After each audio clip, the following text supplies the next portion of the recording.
नमस्कार, मैं हूं मृत्युंजय कुमार झा और कमोडिटी सुपरफास्ट में आपका स्वागत है। और इस वक्त हम सबसे पहले बात करेंगे रुपए की, क्योंकि रुपया रिकॉर्ड लो पर चला गया है। 69 रुपये 44 पैसे की नए निचले स्तर को रुपए ने टच किया है। बहुत ज़ोरदार गिरावट है और हफ्ते भर में करीब 0.6% तक की कमज़ोरी रुपए में आई है। और डॉलर के मुकाबले रुपया इस साल करीब 6.5% कमज़ोर हुआ है। अब सवाल यह है कि क्या रुपए की गिरावट यहाँ से और बढ़ेगी या अब रुपया यहाँ पर थमेगा, रुकेगा। इसी पर हम पहले बात करेंगे। हमारे साथ अजय केडिया हैं, केडिया कमोडिटी के एमडी। अजय जी, बहुत बहुत स्वागत है आपका।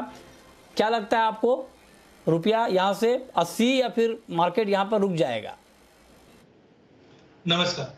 देखिए, जिस ढंग से इंटरनेशनल मार्केट में हमने देखा डॉलर इंडेक्स 105.50 के ऊपर ब्रेकआउट दिया, जो कहीं ना कहीं संकेत देता है 108.50 तक दिखा सकता है। तो डॉलर में जिस ढंग से गेन्स बने हुए हैं, रुपए में गिरावट कंटिन्यू। नो डाउट पिछले 15 दिनों में गवर्नमेंट ने काफी स्टेप्स भी लिए हैं, बट उसका कोई रिजल्ट अभी तक दिखाई नहीं देने लगा। तो मुझे लगता है पहले प्राइस 80 की तरफ जाता हुआ दिखाई देगा, बट नो डाउट अगले अगर हम 15-20 दिनों की बात करें या महीने भर की बात करें तो 80 से वापस रिवर्ट बैक होता हुआ दिखाई देगा। क्योंकि मानसून जिस ढंग से पकड़ा है वो कहीं ना कहीं एक जो इन्फ्लेशन पे कंसर्न है वो कम करता है। साथ में कच्चा तेल भी अब धीरे धीरे अपसाइड कैप होता हुआ दिखाई दे रहा है। तो बड़ी चिंता जो इंडिया के लिए है वो है एडिबल ऑयल प्राइसेस, कच्चा तेल और साथ में डॉलर इंडेक्स। तो dollar index as of now तो स्ट्रांग है, बट कच्चा तेल और एडिबल ऑयल में जिस ढंग से गिरावट आई है ये कहीं ना कहीं कुछ रिलीफ देगा। बट 80 का लेवल आराम से हम देख सकते हैं कि जुलाई मंथ के अंदर ये छूता हुआ दिखाई देगा। तो ये राय आपकी रुपए के ऊपर है। तो आप कह रहे हैं कि रुपया, हालांकि बहुत सारे कदम उठाए गए हैं लेकिन उसके बाद भी रुपया लगातार कमज़ोर हो रहा है और 69 रुपये 44 पैसे के नए लो को आज डॉलर के मुकाबले रुपए ने टच किया है। रुपए के अलावा दूसरी महत्वपूर्ण खबर आज कमोडिटी मार्केट में है कॉटन। क्योंकि आप देखिए कि कॉटन की कीमतों में एक बार फिर से ज़ोरदार तेज़ी आई है और आज MCX पर कॉटन 44,000 के ऊपर चला गया। 1,300 रुपये से ज़्यादा का उछाल है कॉटन में। 1.5 हफ्ते की ऊंचाई पर है भाव। बुआई उम्मीद से कम हो रही है, उसका इम्पैक्ट हम प्राइस के ऊपर देख रहे हैं। पंजाब में कॉटन की बुआई घटी है।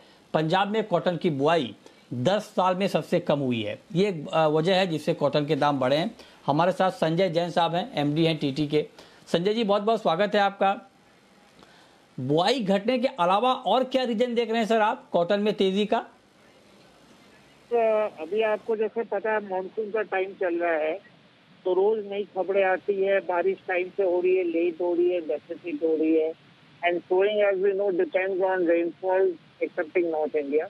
तो ये रोज का फ्लक्चुएशन चलेगा। दूसरी बात, जैसे आपने पहले ही कहा, डॉलर स्ट्रॉन्ग होता जा रहा है और क्योंकि हमें पता we are link to the international market, तो जैसे ही डॉलर स्ट्रॉन्ग होगा वैसे भी रुपये कीमतों में कोई भी कमोडिटी के दाम बढ़ेंगे। और थर्डली, हमने बहुत भारी गिरावट बहुत शॉर्ट पीरियड में देखी है। तो ये छोटे कमबैक, शॉर्ट कवरिंग, रिबाउंड ये आते रहेंगे। हमें ज़्यादा जुलाई से ज़्यादा हमें दिसंबर का MCX पे ध्यान देना चाहिए और that will give us the true direction of where cotton is going to go in the future. तो नहीं, अभी ग्लोबल सिचुएशन क्या है सर कॉटन को लेकर? क्योंकि अभी तो जो हमारी इंपोर्ट ड्यूटी सरकार ने खत्म की थी उसकी समय सीमा भी बढ़ाई है 1 महीने के लिए। तो अभी ग्लोबली क्या सिचुएशन है डिमांड सप्लाई का कॉटन का? ग्लोबल देखिए, अभी वैसे normal typical off season time है, पर चाइना में क्योंकि कोविड का अभी भी वो डिस्टर्बेंस चल रहा है, तो डिमांड ग्लोबली US और यूरोप के रिटेल सेल्स भी डाउन है। तो ग्लोबल डिमांड डाउन है। ओवरऑल सब जगह मायूसी छाई हुई है। Things are very slow.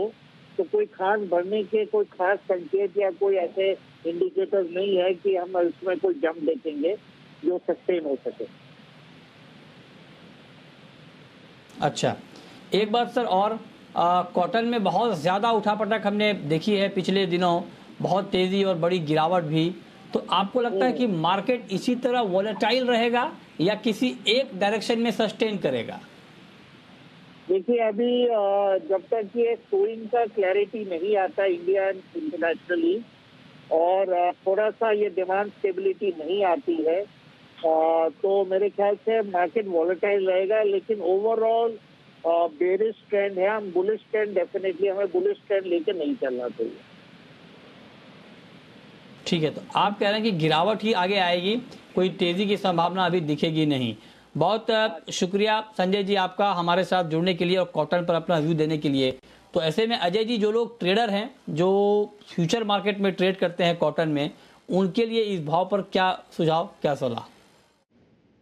देखिए, करंटली हम देख रहे हैं जो एक्सपेक्टेशन मार्केट में बना हुआ था कि ये स्विंग बम्पर होगी, 12, 15, 20% तक बढ़ेगी, वैसा कुछ दिखाई नहीं दे रहा ऑन ग्राउंड, जिसके चलते प्राइजेस में एकाएक जंप आया है। तो टेक्निकली देखें तो हम देख रहे हैं डोमेस्टिक मार्केट में कि प्राइजेस 44,500, 44,800 तक का लेवल दिखा सकता है।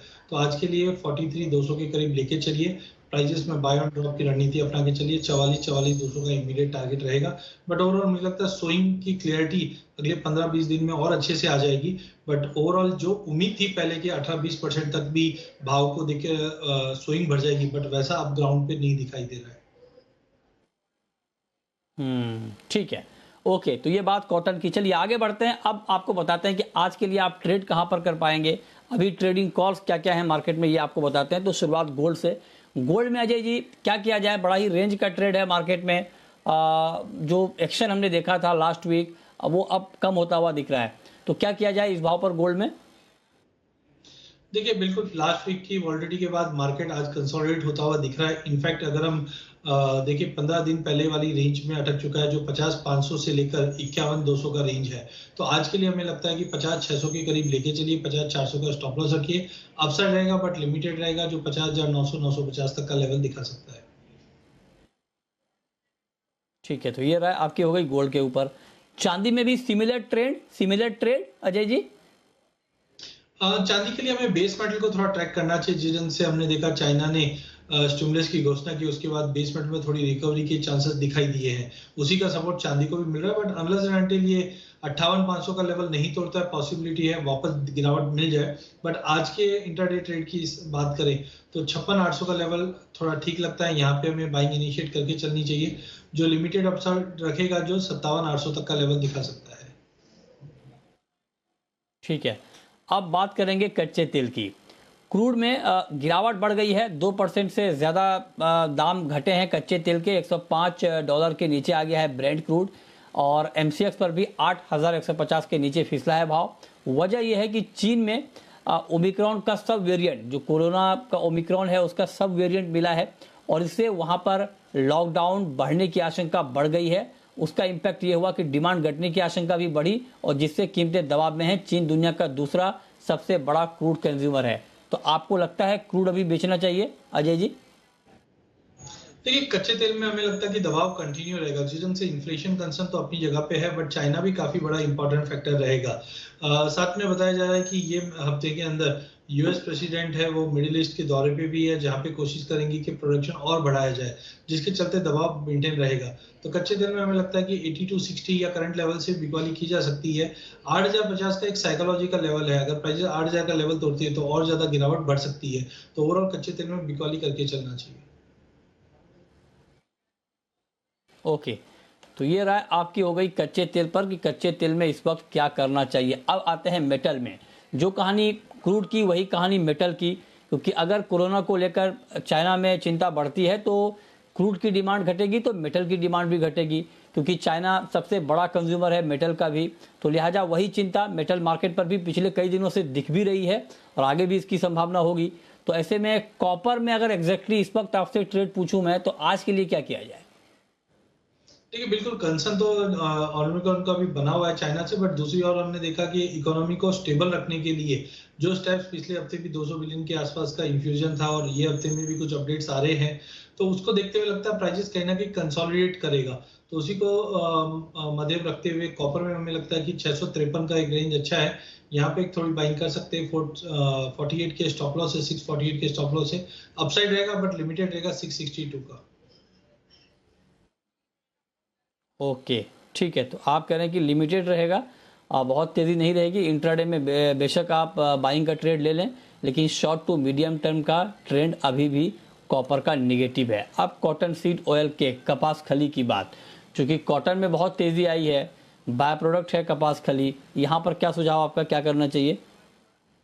बिल्कुल, काफी कम डाइवर्जन देख रहे हैं। जहाँ पे कॉटन में तो जबरदस्त तेजी है, सोइंग के कंसर्न्स को लेकर, बट वहीं कॉटन सीड ऑयल की में डिमांड कंसर्न को लेकर प्राइजेस ने पिछले हफ्ते 4% का लोअर सर्किट भी लगाया था, बट कहीं ना कहीं लोअर लेवल से वापस टेक्निकली भी और फंडामेंटली भी मार्केट थोड़ा बहुत बाउंस दिख रहा है, बिकॉज स्पॉट में उतना ज्यादा फर्क नहीं है जितना फ्यूचर पे दिख रहा है, जो 10-12% के आसपास का डिस्काउंट में ट्रेड कर रहा है। तो एक टेम्पररी बाउंस है जो 2570-80 तक का लेवल दिखा सकता है कॉटन सीड ऑयल के अगस्त फायदा।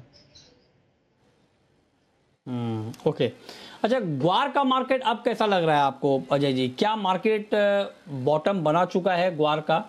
क्योंकि मानसून की खबर पर जो इम्पैक्ट आना था वो तो हमने देखा, बहुत बड़ी गिरावट ग्वार में आई है। अब यहाँ से आगे की चाल आप क्या देख रहे हैं ग्वार सीड और ग्वार गम में?